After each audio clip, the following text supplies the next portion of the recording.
नमस्कार. मी प्रशांत प्रकाश पाटील, सहाय्यक तंत्रज्ञान व्यवस्थापक, महाराष्ट्र शासन कृषी विभाग. आत्मा योजनेअंतर्गत आज बुर्लीगाव, तालुका पलूस, जिल्हा सांगली येथे खरीप हंगामातील सोयाबीन शेतीशाळा वर्ग घेण्यात आलेला आहे. यावेळी शेतकऱ्यांना आपण प्रक्षेत्र भेटसाठी या ठिकाणी उपस्थित केलेलं आहे. यासाठी मार्गदर्शन करण्यासाठी लोकनेते मोहनराव कदम कृषी महाविद्यालय कडेगाव या ठिकाणचे DO लाड कीटकशास्त्र प्राध्यापक या ठिकाणी उपस्थित आहेत. त्यांनी आपल्याला शेतकऱ्यांचे बहुमूल असं मार्गदर्शन करणार आहेत. मी लाड सरांना प्रश्न विचारू इच्छितो की सर, सध्या हा खरीप हंगामाचा सोयाबीनचाच हंगाम आहे. सध्या वातावरण असं सोयाबीनसाठी पोषक वातावरण आहे, परंतु सध्या हवामानामध्ये ऊन पावसाचा खेळ चालू आहे. सध्या उन्हाचा आहे. या अशा परिस्थितीमध्ये कीटकांचा कितपत पिकावरती अपायकारक आणि परिणामकारक आपल्याला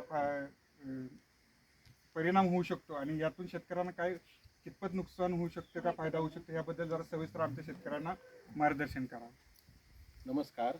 तर आपण इथं बुर्ली गावात एका सोयाबीन प्रक्षेत्रावरती आलेलो आहोत.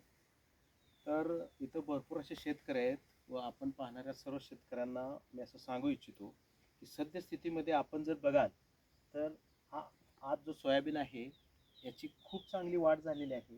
पण इथं जास्त जे आहे ते नत्रचं प्रमाण दिसतंय. अजून पॉड संख्या बघितलेली नाही आपण, त्याचा व्हिडिओ बघूच. पण किड्यांच्या बाबतीत जर बोलायचं झालं तर आपल्याला लक्षात येईल की इथं तुम्हाला हा जो चवळ्या, या चवळीवर या शेतकऱ्यांनी कोणत्याही प्रकारचं कीटकनाशक फवारल्यामुळं हा जो दिसतोय हा लेडीबर्ड बीटल, हा भुंगेरा असल्यामुळे इथं तुमच्या लक्षात येईल की हा जर बघितला तर या चवळीवर हा मावा वाढलेला आहे. हा मावा कीड खायचं काम हा लेडीबर्ड बीटल करत असतो. तर इथलं एक चांगलं लक्षण असं आहे की इथं सुद्धा तुम्हाला लक्षात येईल की जेवढे कोण बायोजेंट आहेत ते सगळे इथं आहेत. हे 3 प्रकारचे आम्हाला इथं भुंगे दिसलेले आहेत, या शेतकऱ्यांना दाखवलेले आहेत. हे ह्या मावा किडीवर खात असतात. अशा वेळेला शेतकऱ्यांना मी सांगू इच्छितो की कोणत्याही प्रकारचं रासायनिक कीटकनाशक फवारण्याची इथं गरज नसते. अशा वेळेला आपण नीड बेस्ड, म्हणजे गरज असेल तरच, म्हणून सुरुवातीला आपण जर हे प्रादुर्भाव जास्त वाढत असेल तर नीम ऑइल 1% किंवा शेतकऱ्यांना मागाप्रमाणे बागात सापडलेले लिंबोळीची झाडं असतील तर लिंबोळी झाडांचा ज्या लागणाऱ्या लिंबोळ्या आहेत उन्हाळ्याच्या दिवसामध्ये गोळा करून ठेवणे व त्याचा 5% निंबोळ्या अर्क, जसं मगाशी ते सगळं चेचून घेऊन बारीकमध्ये मिक्सरमध्ये करून किंवा कसं आहे ते भिजवून व्यवस्थित घेऊन ते जर शेतकऱ्यांनी इथं जर फवारलं तर तुम्हाला चांगल्या प्रकारे नियंत्रण होईल. तसेच आपण इथं बघाल की आपल्याला इथं सध्या हे जे कामगण ते कामगण सापळे आहेत. मगाशीच आम्ही इथं दाखवलेलं आहे की ही जी कामगण गोळे आहे ही हेलिकॉप्टर आर्मीजेराची आहे.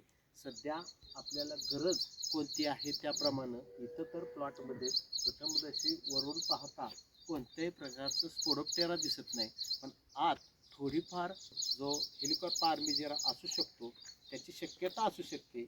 आणि आपल्याकडं जे डिमॉन्स्ट्रेशन प्लॉट आहेत कृषी विभागाकडं, त्या कृषी विभागाकडून त्या शेतकऱ्यांना हे कामगण सापळे मिळतात. त्यामुळे शेतकऱ्यांना हे कसं उभा करायचं आणि प्रक्षेत्रामध्ये पर एकर 5 आपल्याला विभागाकडून मिळतात, ते कोणकोणत्या जागी उभा करायचे हे सुद्धा शेतकऱ्यांना दाखवतोय. आणि सध्या जर बघितलं आपण तर हा कामगण सापळा इथं जर लावला तर शेतकऱ्यांना हे चांगलं मार्गदर्शक होऊ शकतं.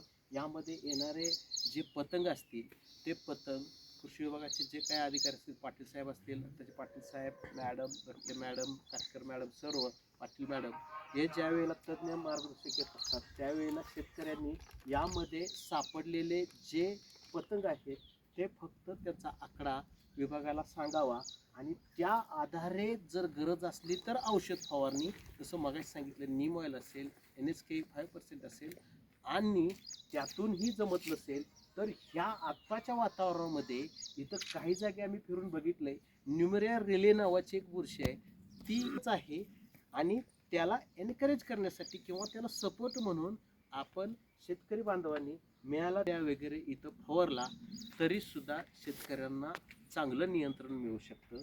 आणि शेवटी जर प्रादुर्भाव वाटला आता तर इथं कोणत्याही प्रकारचे कीटकनाशक फवारावे लागेल अशी परिस्थिती इथं वाटत नाही सोयाबीनमध्ये, त्यामुळं गरज नाही.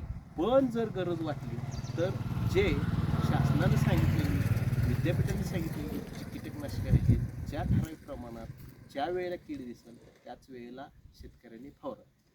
धन्यवाद.